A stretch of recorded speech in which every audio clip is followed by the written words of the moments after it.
नमस्कार, SBT news में आपका स्वागत है। पेश है 14 फरवरी गुरुवार दोपहर 3:15 बजे राजस्थान की 15 बड़ी खबरें।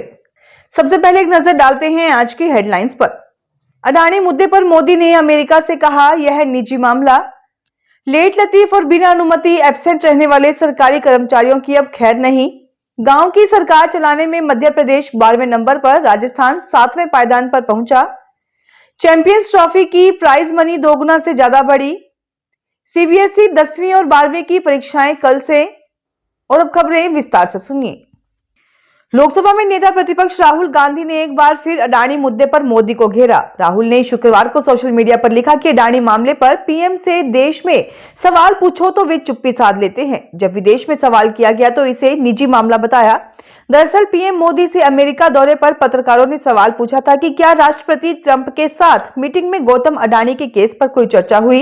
इस पर पीएम ने जवाब दिया कि ऐसे व्यक्तिगत मामलों में हमारे बीच कोई बातचीत नहीं हुई है। राजस्थान में सरकारी कर्मियों के देर से आने या बिना अनुमति अनुपस्थित रहने पर अब सख्त कार्रवाई होगी। मुख्यमंत्री भजनलाल शर्मा ने इस संबंध में निर्देश जारी किए हैं। मुख्यमंत्री ने समय पर जनता को सेवाएं उपलब्ध कराने की आवश्यकता पर जोर देते हुए अधिकारियों को निर्देश दिया कि वे तय समय पर अपनी सीट पर मौजूद रहें। उन्होंने कहा कि सरकारी कर्मचारी आम जनता की समस्याओं का तुरंत समाधान करें।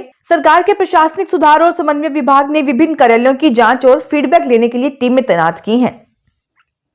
पंचायती राज के मामले में कर्नाटक देश का सर्वश्रेष्ठ राज्य है। Indian institute of public administration Delhi द्वारा तैयार किए गए पंचायत डिवोल्यूशन इंडेक्स 2024 में कर्नाटक की ग्राम पंचायतें पहले पायदान पर है, दूसरे पर केरल और तीसरे पर तमिलनाडु है। यानी पहले 3 पायदान पर दक्षिण भारत के राज्य हैं। 2024 के इंडेक्स में राजस्थान 7वें नंबर पर पहुंच गया, जो 2016 में मध्य प्रदेश से नीचे 10वें नंबर पर था। वहीं मध्य प्रदेश इस बार 12वें पर लुढ़क गया, जो 2016 के इंडेक्स में 9वें नंबर पर था। आंध्र 11वें नंबर पर है।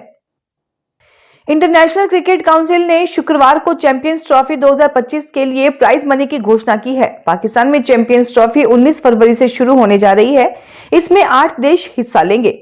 इस एडिशन के चैंपियंस को 19.46 करोड़, 2.24 मिलियन डॉलर और उपविजेता को 9.72 करोड़ यानी 1.12 मिलियन डॉलर रुपए मिलेंगे। वहीं सेमीफाइनल हारने वाली दोनों टीम को लगभग 4.86 करोड़ रुपए दिए जाएंगे। चैंपियंस ट्रॉफी की कुल प्राइज मनी 59 करोड़ 93 लाख रुपए है, जो 2017 में हुई पिछली चैंपियंस ट्रॉफी के मुकाबले 53% ज्यादा है। 2017 की कुल प्राइज मनी 28 करोड़ 88 लाख रुपए थी। सीबीएसई की वर्ष 2025 की 10वीं व 12वीं की मुख्य परीक्षाएं कल यानी 15 फरवरी से शुरू होने जा रही हैं। सीबीएसई अजमेर रीजन में परीक्षा तैयारियां पूरी कर ली गई हैं। राजस्थान व गुजरात के 2,70,000 स्टूडेंट्स परीक्षा में बैठेंगे। सीबीएसई की ओर से 750 केंद्रों पर परीक्षा ली जाएगी। सीबीएसई अजमेर रीजन के रीजनल ऑफिसर श्याम कपूर ने बताया कि 10वीं में 1,40,000 और 12वीं में 1,30,000 स्टूडेंट्स हैं।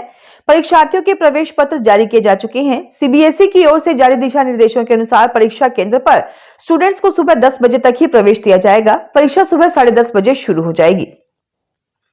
महाकुंभ 2025 मेला के अंतिम चरण में 15, 16 व 17 फरवरी के दौरान श्रद्धालुओं की भारी संख्या को देखते हुए उत्तर प्रदेश परिवहन निगम 2250 अतिरिक्त बसों का संचालन करेगा। ऐसा माना जा रहा है कि अमृत स्नान के अतिरिक्त शनिवार एवं रविवार के दिन भी बड़ी संख्या में श्रद्धालु प्रयागराज महाकुंभ स्नान के लिए आएंगे। ऐसे में श्रद्धालुओं को बेहतर परिवहन सुविधाएं मुहैया कराने के लिए अतिरिक्त बसों की व्यवस्था परिवहन निगम द्वारा की जा रही है। उत्तर प्रदेश के परिवहन राज्य मंत्री दयाशंकर सिंह ने निर्देश दिए हैं कि प्रयागराज के विभिन्न अस्थायी बस स्टेशनों पर अधिकारियों की ड्यूटी निर्धारित की जाए, जिससे कि बसों का संचालन सुचारू रूप से हो सके। उन्होंने निर्देश दिए कि अवकाश के दिनों में बसों के सफल संचालन की कार्य योजना बनाएं एवं संचालन कराएं।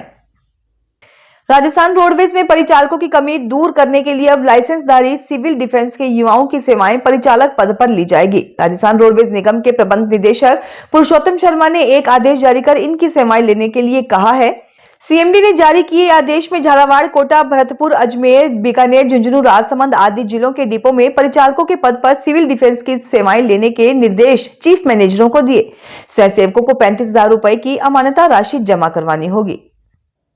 देश में कई साल से कांग्रेस को लगातार हार का सामना करना पड़ रहा है। हरियाणा, महाराष्ट्र के बाद दिल्ली में भी कांग्रेस की फजीहत हुई है। इससे पहले राजस्थान, मध्य प्रदेश और छत्तीसगढ़ में भी कांग्रेस को हार का सामना करना पड़ा। अब कांग्रेस इस हार से सबक लेती दिख रही है। मीडिया रिपोर्ट के मुताबिक माना जा रहा है कि कांग्रेस संगठन में फरवरी के अंत तक बड़े बदलाव होंगे। संगठन में बदलाव की प्रक्रिया लोकसभा चुनाव 2024 के बाद ही शुरू होनी थी, मगर राज्यों के चुनावों के चलते रुक गई थी।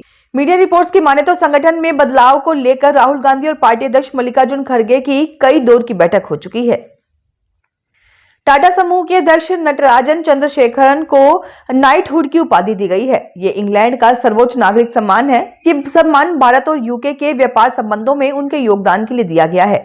चंद्रशेखरन ने सम्मान पाने के बाद आभार व्यक्त करते हुए कहा कि टाटा समूह को यूके में मजबूत रणनीतिक संबंध बनाए रखने पर गर्व है।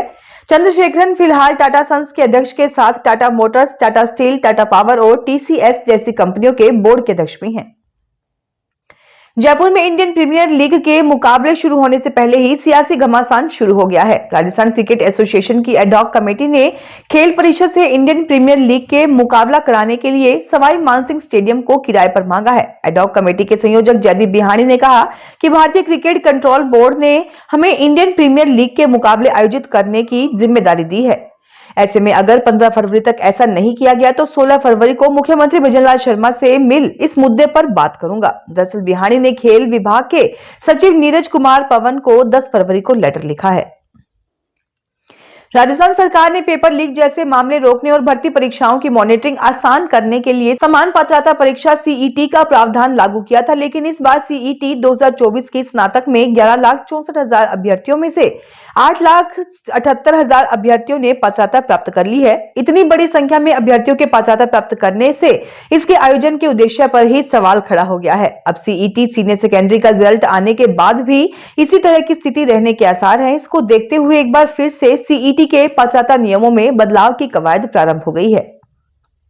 दौसा के पास खेड़ली गांव में कर्नल किरोड़ी सिंह बैंसला की स्मृति में लाइब्रेरी शुरू की गई है, जिसमें युवाओं को गांव में ही पढ़ाई के अनुकूल माहौल मिल सके। दौसा जिला मुख्यालय के पास खेड़ली गांव में लोगों ने कर्नल किरोड़ी सिंह बैंसला की स्मृति में सार्वजनिक पुस्तकालय शुरू किया है, जिससे गांव के युवाओं को प्रतियोगी परीक्षाओं की तैयारी के लिए शहर जाने की बजाय गांव में ही पढ़ाई के अनुकूल माहौल मिल सके। इसका उद्घाटन सेवानिवृत्त प्रधान आयकर महानिदेशक सुनीता बैंसला ने किया। उन्होंने कहा कि कर्नल बैंसला का जीवन करीब 3 दशक तक समाज में जागृति आंदोलन और नई चेतना को आगे बढ़ाने के लिए समाज के नाम रहा है। पूर्व आईएएस ट्रेनी अफसर पूजा खेड़कर को सुप्रीम कोर्ट से फिर राहत मिली है। सुप्रीम कोर्ट ने पूजा खेड़कर की गिरफ्तारी पर रोक लगाने वाला अपना अंतरिम आदेश बढ़ा दिया है। खेड़कर पर आरोप है कि 2022 में लोक सेवा आयोग परीक्षा में पात्रता हासिल करने के लिए उन्होंने डॉक्यूमेंट में जालसाजी की थी। उन पर गलत तरीके से ओबीसी और दिव्यांग श्रेणी के तहत आरक्षण का लाभ उठाने का आरोप है। इससे पहले सुप्रीम कोर्ट ने जनवरी महीने में पूजा खेड़कर को राहत दी थी। उस वक्त 14 फरवरी तक उनकी गिरफ्तारी पर रोक लगा दी गई थी। बाड़मेर जिले में डिस्कॉम की ऑन स्पॉट बिलिंग उपभोक्ताओं पर भारी पड़ गई। ऑन स्पॉट बिलिंग में जिले के 15 सब डिवीजन में 42,085 मीटर खराब, बंद व डिस्प्ले खराब निकले हैं। ये आंकड़ा और अधिक बढ़ने वाला है, क्योंकि अब तक किसी भी स्थान पर डिस्कॉम की 100% बिलिंग नहीं हुई है। यानी इन सभी उपभोक्ताओं के सालों से मीटर खराब रहे और डिस्कॉम मन मर्जी से इन उपभोक्ताओं के बिल जारी करता रहा। अब ऑन स्पॉट बिलिंग के शुरू होने से डिस्कॉम की लापरवाही का दंड उपभोक्ताओं को भुगतना पड़ रहा है।